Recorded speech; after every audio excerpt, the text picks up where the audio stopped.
आज हम problem solving cycle देखेंगे। हम प्रॉब्लम सॉल्विंग इसलिए करते हैं ताकि हम कोई ऑब्स्टिकल हो जिससे हम ओवरकम करना चाहते हैं, या हमारे पास कोई ऐसे क्वेश्चन हो जिसका आंसर खोजना चाह रहे हैं,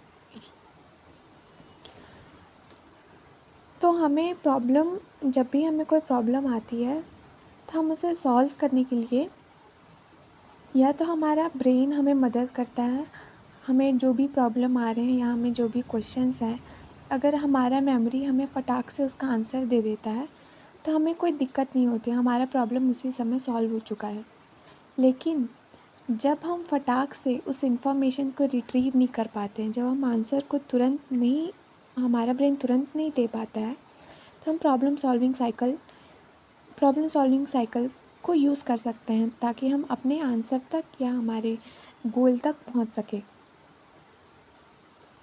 तो हमारे प्रॉब्लम सॉल्विंग इस साइकिल में हमारे पास 7 स्टेप्स हैं जिसे हमें फॉलो करना है ताकि हम अपने सॉल्यूशंस तक पहुंच सकें। अगर हम पहला स्टेप देखें जो कि है प्रॉब्लम आइडेंटिफिकेशन, भले ही ये पहला स्टेप है बट प्रॉब्लम को पहचानना कभी कभी बहुत डिफ़िकल्ट हो जाता है। कभी कभी तो हम अपना गोल ही नहीं पहचान पाते हैं। अगर हमें हमारा गोल ही नहीं पता है then how will we know that we want to reach there? जैसे एग्ज़ाम्पल के तौर पे देखें कि मान लेते हैं अगर हम लोग को कोई रिसर्च पेपर लिखना है, तो रिसर्च पेपर लिखना हमारे लिए एक प्रॉब्लम है।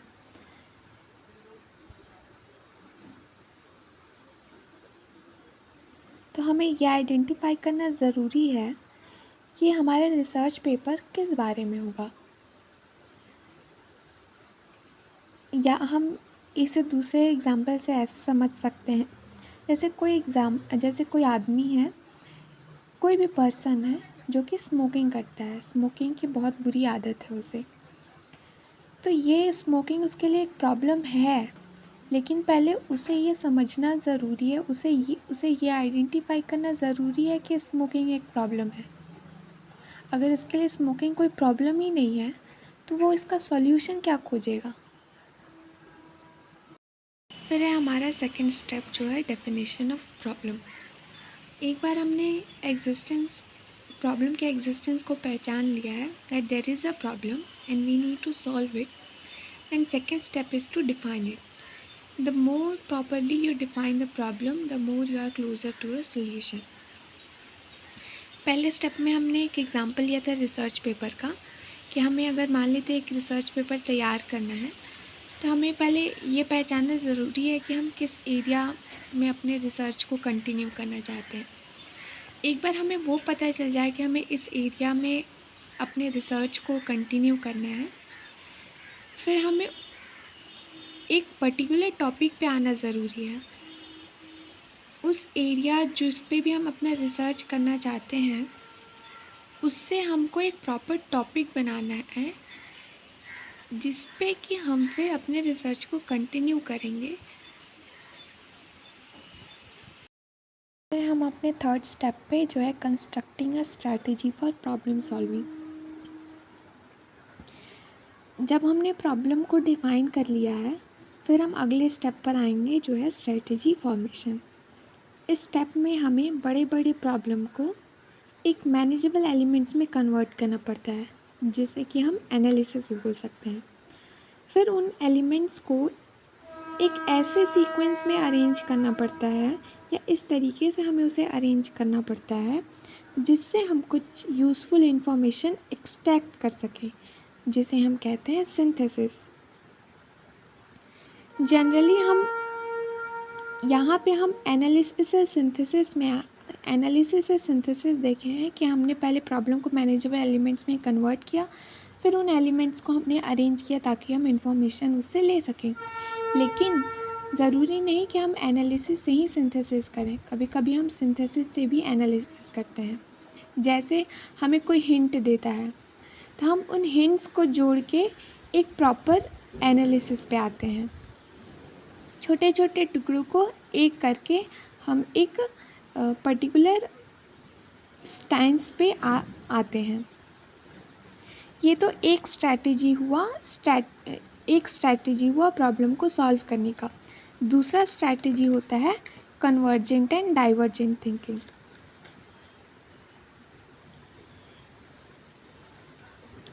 डाइवर्जेंट थिंकिंग जब हम बहुत सारे कोई भी प्रॉब्लम है, जब हम उसके पॉसिबल वेज बहुत सारे ऑल्टरनेटिव सॉल्यूशन खोज के रखते हैं। हमने बहुत सारे क्रिएटिव आइडिया से ये पता किया कि इस तरीके से, जैसे हम समझ सकें कि हमें एक जगह जाना है, एक डेस्टिनेशन हमने सेट किया है, तो हमें गूगल मैप बताता है कि आप इस तरीके से भी जा सकते हैं, इस रास्ते से भी जा सकते हैं, ये शॉर्टेस्ट रूट है, ये लॉन्गेस्ट रूट है। हमने बहुत सारे रूट्स को तय कर लिया है, लेकिन फिर भी हमें ये हो गया हमारा डाइवर्जेंट थिंकिंग कि हमने पॉसिबल वे फिगर आउट कर लिए हैं, कि बहुत सारे पॉसिबल वे हमने फिगर आउट कर लिए हैं। फिर हमें उन पॉसिबल वे से एक पर्टिकुलर वे पे आना पड़ता है ताकि हम प्रॉब्लम को सॉल्व कर सकें। हम सारे रास्ते से तो नहीं जाते, एक ही रास्ता चुन के जाते हैं जो हमें हमारे डेस्टिनेशन तक आसानी से समय पे पहुंचा दे। तो वो होता है convergent thinking.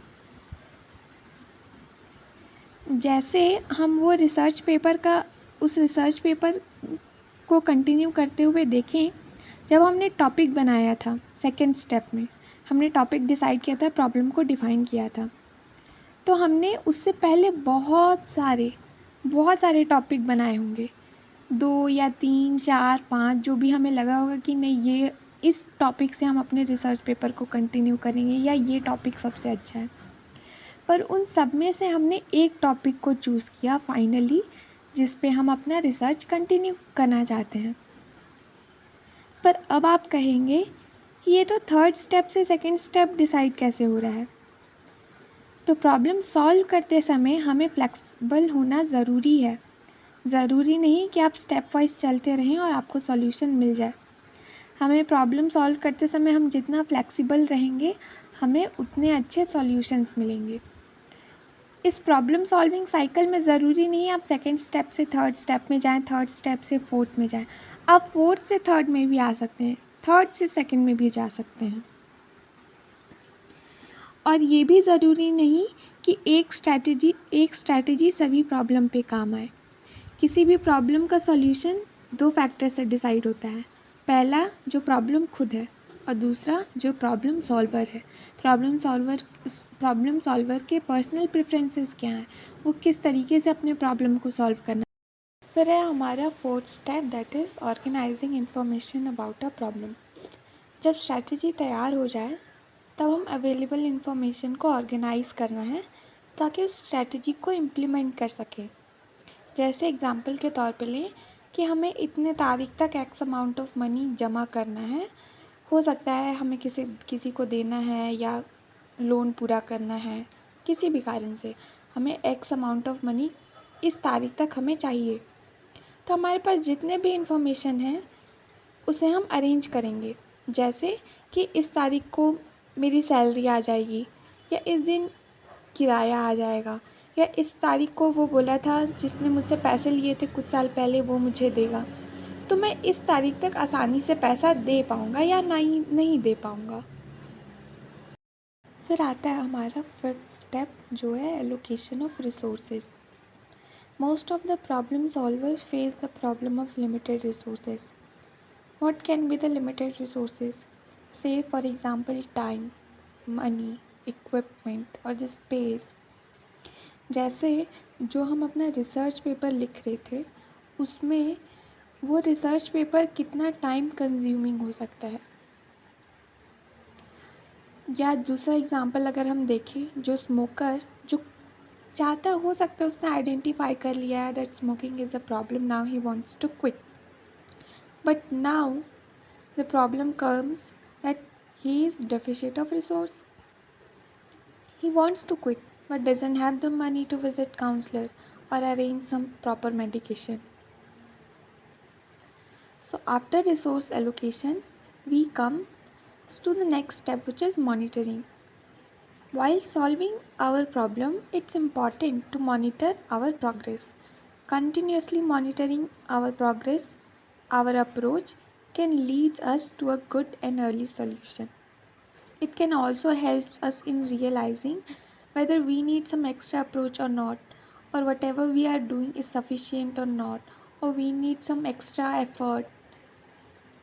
By monitoring, we can reach to a proper and a healthy solution. Then comes our seventh step, which is evaluating problem solving. Evaluation is the last step. Here, when we reach to a particular solution, then we need to revise or revisit that solution, evaluate that solution. That is it lacking something, or it is something which needs to be added something. By this way, we can again find some problem in that. And if we find it some problem, then this cycle will be repeated from the first step. And when we identified a problem, while evaluating our solution, if we identified some problem, then we have to define that problem, construct a strategy, organize the information, allocate the resource, monitor it, then evaluate it. Until you reach a proper solution, this cycle will continue, and it is not necessary that you follow every step. In this problem solving cycle, we also need to remember that emotion can also influence the way in which we implement the problem solving cycle. High emotional intelligence can positively influence the problem solving ability. In mathematicians, ability to control the emotion is related to higher order problem solving ability. Motivations also greatly affect how we solve problems and whether we complete them or not. So motivation, our emotional state, problem solvers' personal preferences, these are the key factors which ultimately influence the problem solving ability.